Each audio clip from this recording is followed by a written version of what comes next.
The following is a video demonstrating our preferred technique of arthroscopic capsular reconstruction with rectus overlay. The following are our disclosures. The patient is positioned supine on a hip distraction table, draped in standard fashion, and the hip distracted 10 millimeters. A standard anterolateral portal is established with needle localization. Direct visualization from the anterolateral portal is used to establish a modified mid-anterior portal. We are now ready to define our capsule and begin our lysis of adhesions. The capsule and associated capsular defect are subsequently defined, employing a radial frequency ablator and straight shaver to reestablish native tissue planes. It is important to define the medial and lateral extent of the capsular defect and clear the associated rim and the area of the previous native capsulolabral recess. The labrum and central compartment are then inspected, and any planned procedures such as labral repair are performed. We are ready to prepare for acetabular anchor placement. The acetabular rim is prepared proximal to any labral instrumentation with a straight arthroscopic diamond burr. A 17-gauge access needle is used to establish a distal anterolateral accessory portal. The stylet of the needle is removed and exchanged for a 1.2 mm nitinol wire. A straight 2.3 mm drill guide is introduced over the wire and placed at the medial aspect of the capsular defect, approximately 3 mm proximal to any labral anchors. The drill is advanced, ensuring no intra-articular penetration under direct arthroscopic visualization, and a double-loaded 2.3 mm all-suture anchor is seated and deployed. Subsequently, the process is repeated, drilling through the distal anterolateral accessory portal for a central anchor, and then viewing from the mid-anterior portal and drilling from the anterolateral portal under arthroscopic visualization for the lateralmost anchor. One pair of sutures from each anchor with proximity to the overlying indirect head of the rectus tendon, when present and visualized, is then passed in a horizontal mattress configuration through the tendon. This is most readily accomplished by passage through the tendon with a 70-degree curved suture passer in the modified anterior portal, with the assistance of an arthroscopic 10-degree up suture retriever employed through the distal anterolateral accessory portal.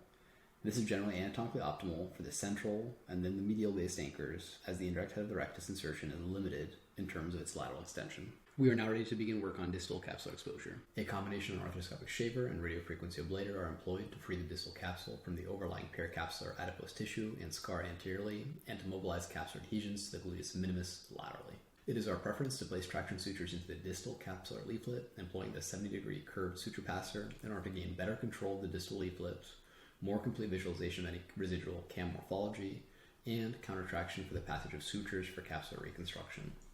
Lower extremity traction is let down, and any necessary revision femoral osteochondroplasty is then completed.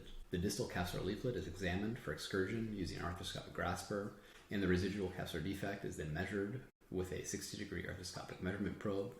Measurements are taken off the medial to lateral as well as proximal to distal dimensions of the defect. We are now ready to place our capsular shelving sutures. An ultra-high molecular weight polyethylene suture is placed in a horizontal mattress fashion through the central aspect of the distal capsular cuff, employing the 70-degree suture passer. Suspension sutures are removed as to limit the potential for future suture tangling.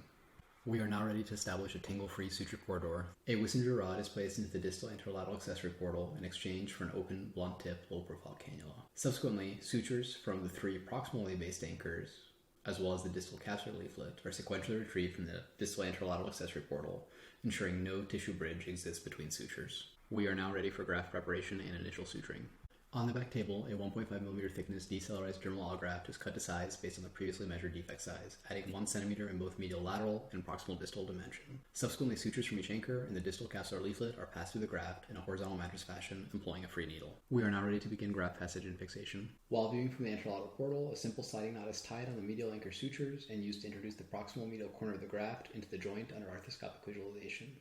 An arthroscopic knot pusher is then used to push the graft down the proximal and lateral sutures, thus docking the graft proximally at its medial and lateral corners. A Wissenger rod is placed in the modified anterior portal in exchange for an 8.5 mm cannula. The sutures from the proximal lateral anchor are retrieved, tied, and cut. This is repeated for the central anchor and then the medial anchor. Finally, the sutures from the distal capsular leaflet are retrieved and tied. The graft is further secured to the surrounding capsule along its medial, distal, and lateral borders using a 70-degree suture passer as needed. Sutures previously passed through the indirect head of the rectus tendon are sequentially retrieved, tied, and cut, thus bringing the tendon over the proximal aspect of the capsular reconstruction in a pants or vest fashion. Range of motion under arthroscopic visualization demonstrates a stable capsular reconstruction. Thank you for your time and attention.